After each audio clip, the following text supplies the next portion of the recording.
इन दो शब्दों में ही कृष्ण भगवान का अंतर आशय समाया हुआ है।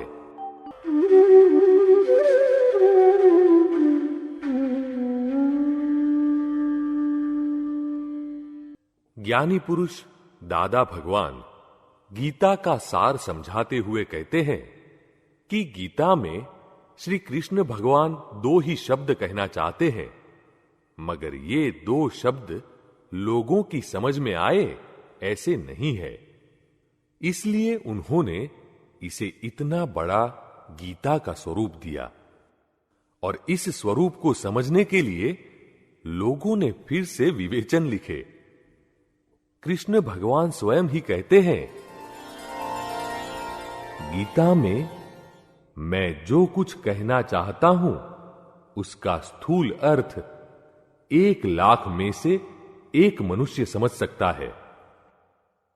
ऐसे 1,00,000 स्थूल अर्थ को समझने वाले मनुष्यों में से एक ही गीता का सूक्ष्म अर्थ समझ सकता है।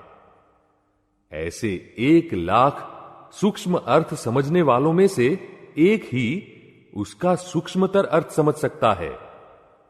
ऐसे 1,00,000 सूक्ष्मतर अर्थ समझने वालों में से एक ही गीता का सूक्ष्मतम अर्थ अर्थात मेरा आशय समझ सकता है।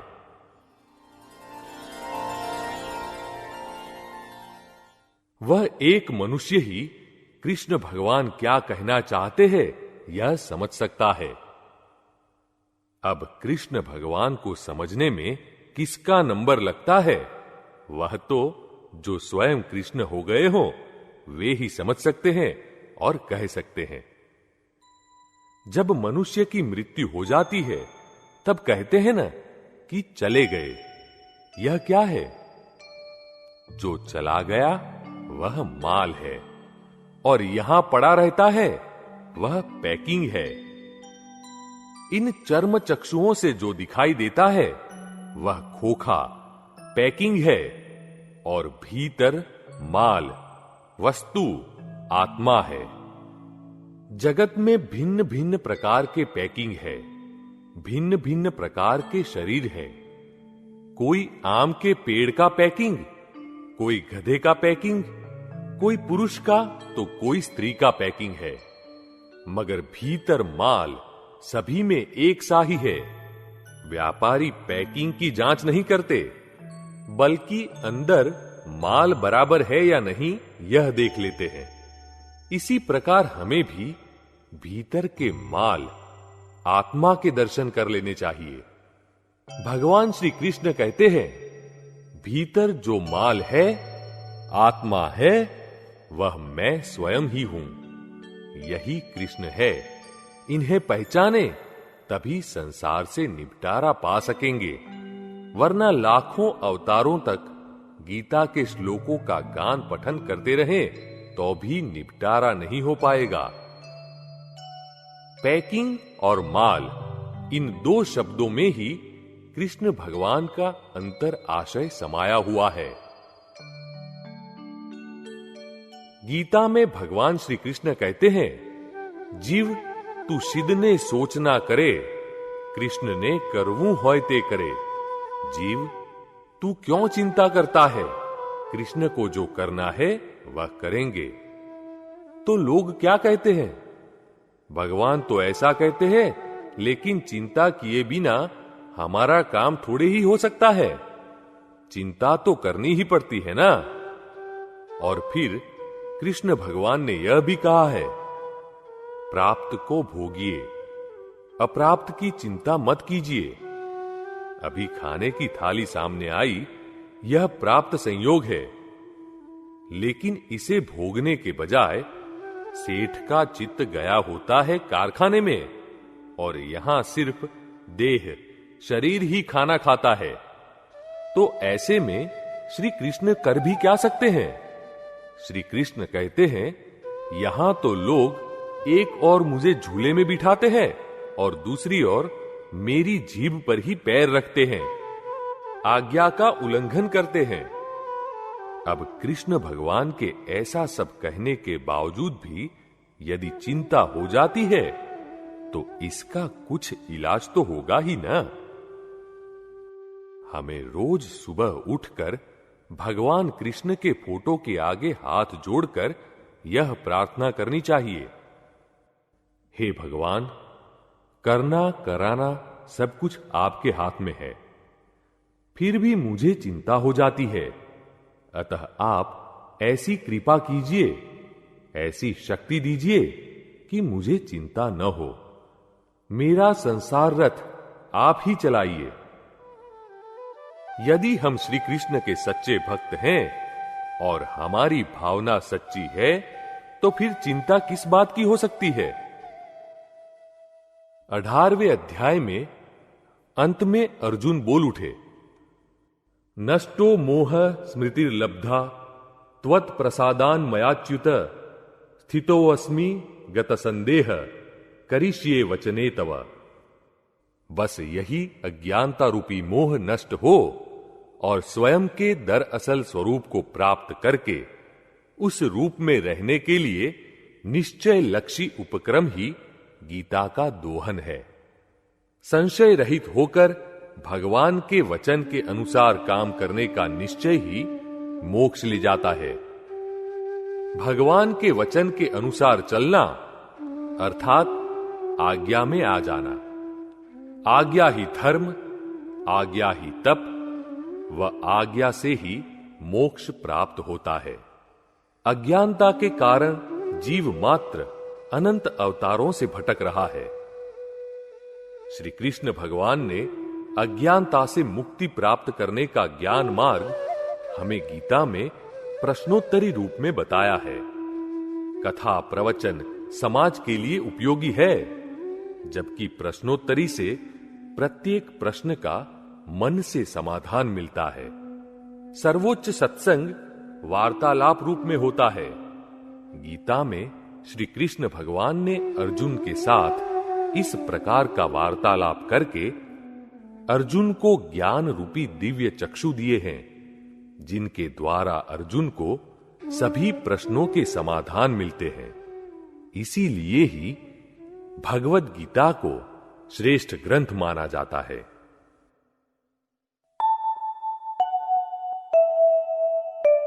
हाइलाइट्स। पैकिंग और माल, इन दो शब्दों में ही कृष्ण भगवान का अंतर आशय समाया हुआ है।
सम्यक बुद्धि सवणो करशे, विपरीत बुद्धि ओंधो ठोकर वागी त्याज छे अज्ञा इतिहासो ना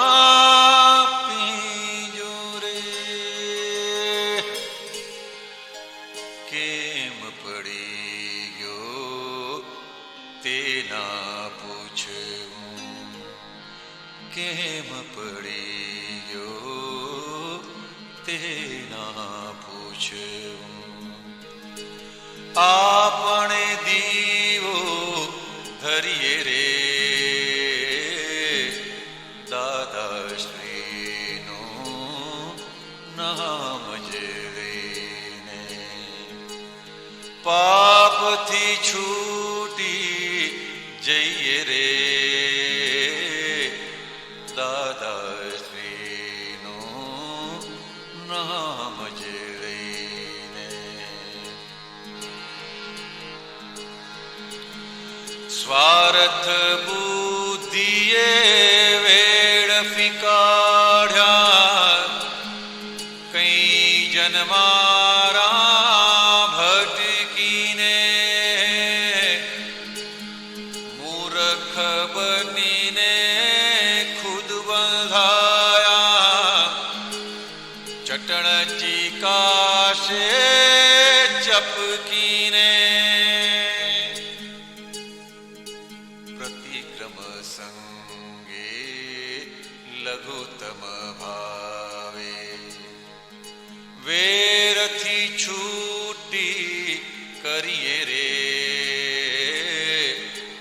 દાદાશ્રીનું